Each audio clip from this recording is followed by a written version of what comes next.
Grumpy old man.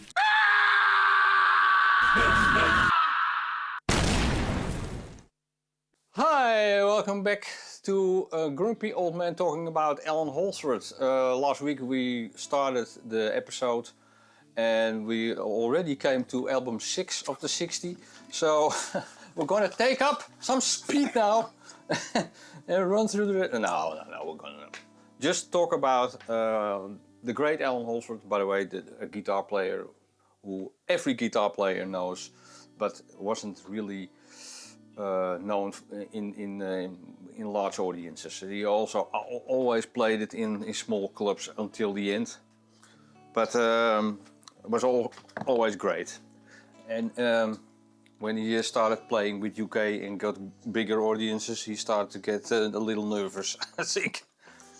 Okay, we were with Tony Williams' Lifetime Believe It. That was the last album we talked about.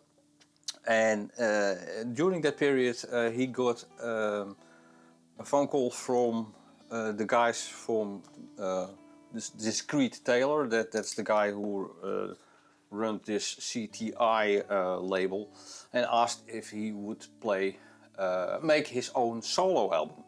So Holdsworth made this album with some great musicians, and of course I always forget when Alfonso Johnson, Marade, Michael Walden, and Alan Pasca. Yeah. So they made this album. Well, Holdsworth never liked this album. He managed to sign these albums for people and writing on it, "I hate this album." Great. And he was really pissed when it was re-released on CD. But as fans, I want to take it all. I don't mind if there is a mistake or something. But the problem with this was, Allan Holdsworth himself said, these were the rehearsals for these songs. So they rehearsed those numbers and then they said, yeah, right, it's a rap. We didn't even record it yet. Well, too late. And then they released this album. Well, again, I think it's a little bit, it's not that great sounding maybe, no. But it has the same sort of vibe as the Believe It album. It's live played, warts and all. Yeah, I think it's very fun. And there are also, of course, there's another Good Clean Filth. I don't know. There's or kind of. There are some songs which reappear on other albums later on. Yeah, I thought Velvet Darkness. Oh, Velvet Darkness. Was that not on Gong? Yeah, right. That. And then it was a totally different title, but it's the same song. I recognized it, and well, I remember I was very proud to buy it. No, really, I thought, wow, his first solo album. Yeah, like you said, he never liked it. I've got a little box, or a little big box from him. The guy who changed guitar forever or so, or something it's called, that box.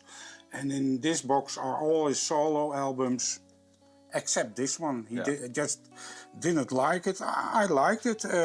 Also, like on the song Floppy Hat, there's some great acoustic playing, great acoustic solo. So, and of course, the other musicians are also great. So, for me, it was a great album to have. Right. Okay, then Tony Williams decided to make a second album, and that was with the Tony Williams Lifetime. Holdsworth was in the US making the first Tony Williams, the solo album, and this album. But he wanted to have a hit or something. He liked to have it a bit more commercial, and he teamed up with Tony Newton, who has a big role also in making this album. And it isn't the same as the first album. This is, I got the feel, I personally think I hear that band playing again in a room, and then they overdubbed it with horns and other stuff, and but the Holdsworth himself is great on this record, because there are a couple of solos which are also great. Like in the song $1 Million Legs, man. That's a great solo with his whammy and stuff. And sometimes, okay, it's not like you said, but sometimes it gives me a hint of that power jazz rock that I was used to hear from Tony Williams. But okay, it's a bit more commercial like that. But great album still. Yes. Okay, that's $1 Million Legs. Then the whole band fell apart somehow. Tony Williams didn't have the money to keep the band going. So Holdsworth was stuck in the US, and he sold one of his guitars to get him a ticket to fly back to England. So that's what happened. And his great Gibson SG, which he always used, was gone. But luckily for us, he continued with this great sound, and that great sound can be heard on the next album he played on, and that's Gong. And it's on different titles, by the way, or maybe, oh wait a second, there's a little, because this is in between. Oh. Yeah, while in America, I don't know, this Creed guy who runs that CTI Records asked him to play on this album, Esther Phillips' Capricorn Princess, and he is mentioned on one of those tracks playing pedal steel. Pedal steel. Yeah. And I listened very, very, very clearly to the song, and I don't hear it. No, you don't hear it. But it's a bit more like soul. She has a great voice, a bit like Eartha Kitt. And also Jeff Berlin is playing like crazy on this album. Yeah, really. Oh, okay. Yeah, so that is nice. And Newmark, great drummer. Yeah.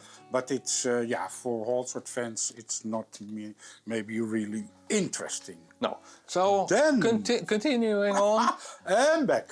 He's in England and was asked to play in the band Gong. And this is the album Gazeuse or Gazeuse, or how do you pronounce it? And I believe in the US it's called Espresso. This. Oh. Nice, huh? Yeah. Nice, huh? Nice, yeah. Really. Yeah. Yeah. Great. So, okay. Now, yeah. It's for sale. No! Yeah, put it back. Put it back. Okay. And the fun part there is, of course, it's a French band, Gong, and it has a lot of percussion and an incredible good drummer. And there were all kind of arguments going on between all these French guys, and Holdsworth didn't understand what they were talking about and went to the bar. And that happened a lot. So, but the album turns out really good. I think it's a really good album, and he comes into that vibe. I personally enormously love that legato with this vibrato style. It's almost like a human voice how he phrases his solos. Yeah, I think I really love this album. Yeah, me too. And it's produced so well. It's sounding so well. Of course, Pierre Moulin is the drummer. He's a great drummer. He uses a bit of flanging on his drums. And he's an incredible drummer. And I think you really can hear that Holdsworth. It's joy to play in this band with all those vibraphone stuff going on.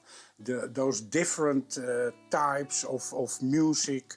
So it's jazz rock, symphonic rock, especially in the first song Espresso. I have to mention the bass player, Francis Mose, together with the kick drum. Nah, it's great where Holdsworth does a beautiful, insane solo. So this is from front to back a great album. Yeah, I agree. Nou ja, and Pierre Moulin, also we know he played with Mike Oldfield, so Yeah. there's a video from a festival where he's playing with Mike Oldfield. There you also can see what an incredibly good drummer he was, because he's passed away. Right. Yes. Then Then there is an album we already talked about in the or not. we yeah. talked twice even. Twice. Oh, I think. this is the third time we're talking Yeah, about this album. yeah. Buy it, Yeah. people. Yeah. This is Jean-Luc Ponty, Enigmatic Ocean. Best jazz rock album Ever. So. And he was asked by Jean-Luc Ponty to play on this album. And I already said in another episode how great I think the combination of the violin from Jean-Luc Ponty and his guitar playing go hand in hand. It's sometimes you don't really hear what is the guitar and what is the violin. He has such a fluid sound on this album. I don't have any words for it. I think it's really good. It's so and good listenable album, not too difficult and great sounding. Yeah. Yeah, nou ja, and here when we talked about it, I discovered something else, that Jean-Luc Ponty was recording this album in Los Angeles. He asked Holdsworth, who was in London, so Holdsworth flew over. Ponty had written all the parts out, and then Holdsworth said, I can't read a note. So Ponty suddenly discovered, okay, so you don't have to be educated or something. He is a guy who has it all by himself. So it was not a problem for Holdsworth to play on all these beautiful songs.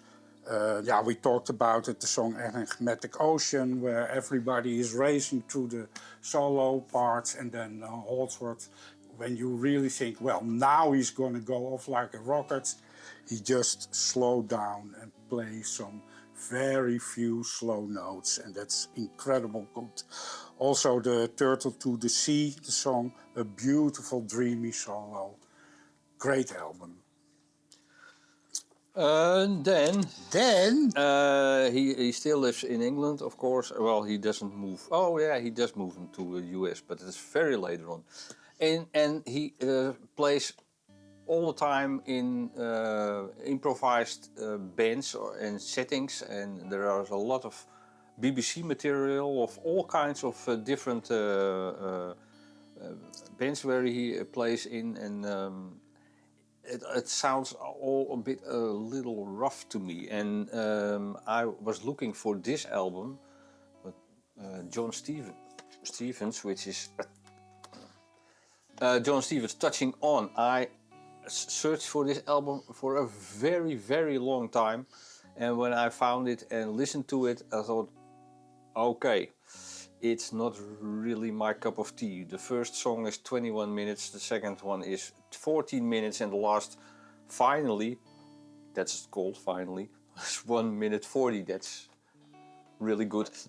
No, but it's a little too improvised for me. I like to have something like, for instance, Tony Williams, where you have a structure. It starts and it ends, and there's maybe a middle piece, but this is stuff where they just, up, let's go, and then play for 15 minutes. Yeah, but it is more a jazzy band with a standing bass. Yeah, and I've put exactly the same down. A bit too loose, freaky for me, these records. He's also going back to his more clean jazz sound, and no, it's too freaky for me. Yeah, that for me as well. But I got it from you. Oh so yeah, that's I have it. And then feels good to me. Yeah, that's all right. Yeah. Okay. Yeah. Then he was asked by Bill Bruford to play in his band. Bruford was just out of Genesis. At that moment, he filled in for Phil Collins in Genesis, and then he started his own band called Bruford. And this was the first album. feels good to me. Here, Holdsworth is not really a band member, but he is more sort of hired gun. And yeah, this is also is incredible album. This is again the sound I really love. The fluid stuff. Yeah, it's a blend of prog rock and fusion. Yeah, right. You have that strange vocalist and the peacock singing all that. Yeah, for me, of course, it's about Bruford, but for me, the stars of these records are Jeff Berlin and Holdsworth. The song Beelzebub starts already with a great signature solo of Allan Holdsworth, either end of August. It's also a beautiful melody where he plays the melody together with the flugelhorn with Kenny Wheeler, a great flugelhorn player. And you have that song Adios a la Pasada. And this is a great dramatic melody where almost is ad-libbing the vocals. So yeah, but I must say I had to get used for this album. It was for me such strange with his strange vocals and few songs that were more commercial and easier to listen to. But later on I developed also my own taste, of course, and then I dig this album too. Right. Then came Gong Espresso 2.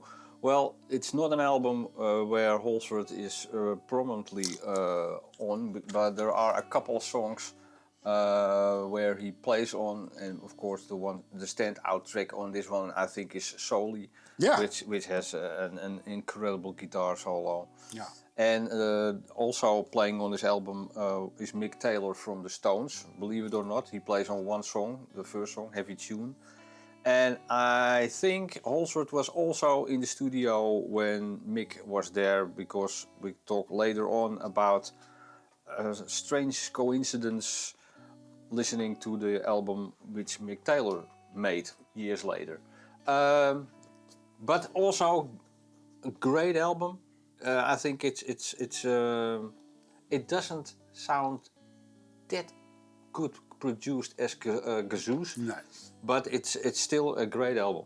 I think it's Yeah, for me also, and especially that song Soli, which also has a great fretless bass in it, and yeah, I saw Mick Taylor once. I don't know if we saw it together in Paradiso. You can't remember, but I saw him once in Paradiso, and then but he was too wasted, so he only sat for the whole concert on the drum riser, and that was it. He hardly played a note. So great. Yeah. Okay. Well, then Bruford was asked by Eddie Jobson to play in his band.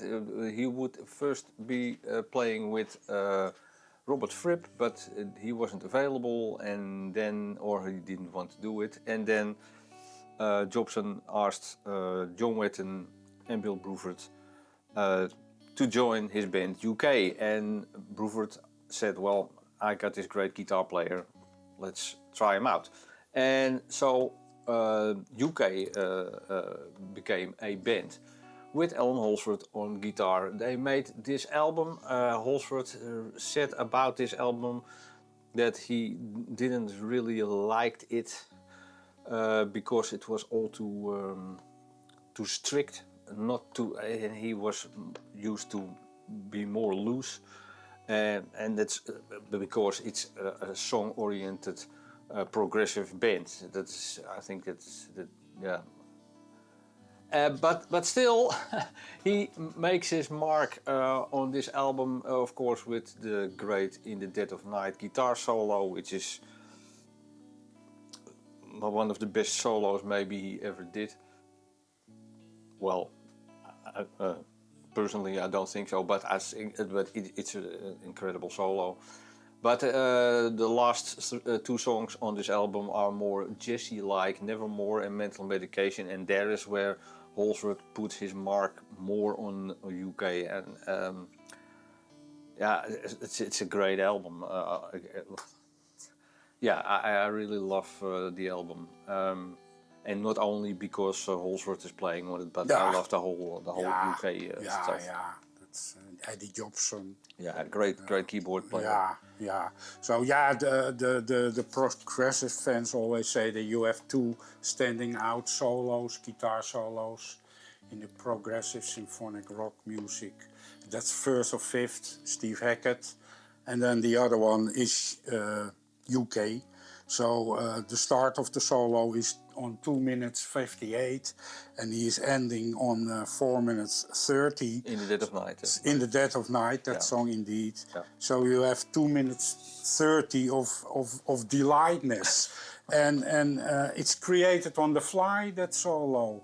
So that's always I was also thinking, because of course he had also a bit of a complicated mind, that didn't want to copy his exactly his solos live. So that's why he had troubles being sometimes in a band. And I think, okay, but later on, okay, this was created on the fly, but later on I know he put his solo really together until he had the perfect solo. So I always thought, what is the point? You can always change a bit from the solo, but just play it. But of course, that was his was his own mind. And also, that is also what I find so extremely good from Holdsworth. It's not only his legato or his quick playing, but it's also where he stops in the middle of a lick, and then a little silence for half a second, and then he starts again. And that's so exciting. So that's the tension where he starts again. That makes it so brilliant. But that's but that's also the beginning of In the Dead of Night with the solo. Yeah. You know, he starts with nothing, and then he. Yeah, that's it, eh? Yeah. That's great. Yeah, so. You also have that song 30 Years with a very nice clean sound. He's playing there, almost acoustic, great solo. He already had then also personal problems when he was in UK. So his own mind sometimes really was an obstacle for himself. Yeah. But this is one of the greatest progressive albums there is. Yeah. And also with Bruford, it's also with so complex time signatures he's playing, and with Bruford it's always where he puts his snare. It's always there's the solution where he puts his snare, and then you think, that's easy, and then you can play it, and it's not to play. Yeah. They went on tour, and that went terribly wrong because, of course, Jobson asked Holdsworth to copy his solos, and he couldn't do that and didn't do that. So there are a couple of bootlegs around where you can hear him play, and it isn't that great as the album, but it's nice to hear because on those bootlegs you can hear, or in the UK box there is also stuff. You can hear them playing stuff from the second UK album where Holdsworth didn't play on, and that's totally different than what later will come out on the Danger Money album. Yeah, but great stuff. And then I'm gonna talk now in a different voice. Yes. Gordon Beck. No. Oh, really? Oh yeah, but okay, Bruford one of kind. Of course. No, it's okay on the list. But yes. Yes. Okay. Okay. There it is. Bruford. Well, Holdsworth and Bruford were both asked to leave the band, UK that is, and Bruford went back to his solo band and asked Holdsworth to be a full member, and then they made this album, one of a kind. You already talked about this album in a previous episode. Yeah, in the episode talking about Bruford. Bruford, yeah. But to recap what we said there, this is absurdly good. Yeah. So, okay, next. No, yeah, that's Hell's Bells. That song. It starts also with these low notes, and then goes into this crazy fast solo. It's very well produced. It's warm. Yeah. It's oh man. Yeah, I can't say No. anything bad about this album. Yeah. I love the whole album. I Yeah. think it's really, really, really Yeah, good. he's also so rhythmically so good, to keep up with Yeah, yeah. Bruford. Oh, but that's also something. Yeah. There are those funky. Yeah, yeah. Yeah, yeah. I never heard him play that, No, but no. he can. Yeah. That's yeah. Yeah. Incredible album. Yeah, one of kind. One of a kind. There we go. Move on. Move on. Move on, please. Let's see. Then he. That's in that funky note was in the song Sahara of Snow. Oh right. Yeah. Right. Then a heavily outro for this outstanding records. Yeah. It seems never to stop. Yeah, great. Yeah. Okay. Yeah. Gordon Beck is a guitar player, is a keyboard player, which Holdsworth played a lot of times in those BBC sessions, for instance, and later on Gordon Beck also plays on Holdsworth records. But this is the first album they made together, and it's more of a jazzy kind of stuff. I think I like it. It's not that well produced comparing it to a Bruford album, but it's great stuff. Yeah, it's like a nice piano flavored jazzy songs. The song "The Gathering" starts with a beautiful acoustic guitar. So that's also I love sometimes to hear him play on an acoustic guitar. Didn't he ever made acoustic guitar? No, pity. But later on he never went back to something like acoustic. No. That's why I like it. Yeah. Okay, and then he made an appearance on Pierre Moulin's Gong. Well, it's what was already called Pierre Moulin's Gong. And this is the album Time is the Key. Well, there's, I think, one song he's playing on. Time is the Key. Time is the Key, and Arabesque. Oh, yeah. I remember I written something to Holdsworth then. Oh, really? Yeah. Maybe I don't know how, and I can't remember if it must be on paper, because I don't think there was something like the internet. So I asked him what kind of device he was using on that Arabesque, because it sounds so weird. Some weird harmonizing effect on the guitar. That's because I had it with the song Time is the Key. And I didn't listen too much to this album, but I know that song Time is the Key, and there he has this solo with his effect, and I forgot how the effect was called, so I written down, was it called a harmonizer? Yeah. But it was strange sound, Yeah. Did you like it, the sound? Well, no. Not too much. Okay, bye. Great. Then. Yeah, you don't have that. No, I don't have that. No. Then there is an album with Gordon Beck and John Stevens. It's more or less a continuation of that Touching On album, which we talked before. And that's Conversations Pieces 1 and 2, and that's also a lot of improvisation. Yeah, improvisations. Jams, which takes an awful long time, and it's not really my cup of tea. I also searched for that one quite long, and I remember walking into a very small shop, and it was specialized in jazz stuff. I don't know why I was there, but suddenly I saw it on the wall. Oh wow.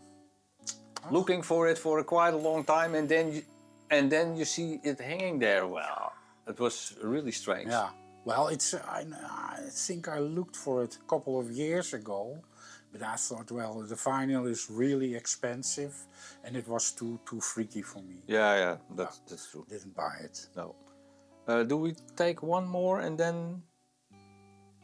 Because we're almost at the point where his solo album starts. Okay, now So okay. let's move on with Soft Machine. Yeah, great. He was asked to play on this album, but it's not the same lineup as the what was that called, Bundles album. But it's not really that kind of Soft Machine sound anymore. It's more polished, but he does a couple of solos on this album, and that really blew my mind. It's so nice, so good, and you have all written that out, I think. Yeah, I loved this album. It does also remind me a bit of bands like Happy the Man and Group 87, where they also have this more slow pieces in between the more band songs. So I loved this album.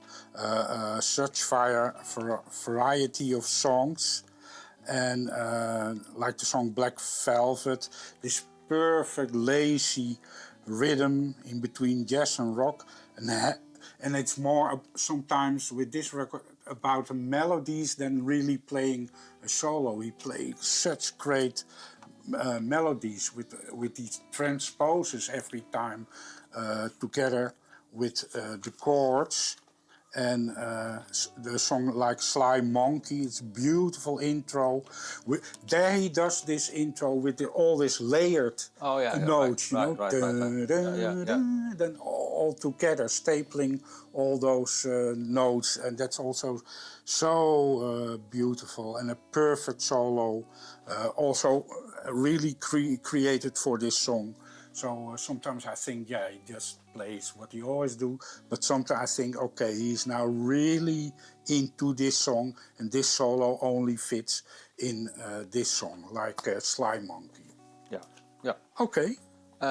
One more. One more, and then we're almost in his solo stuff. Okay, then he does another album with Gordon Beck.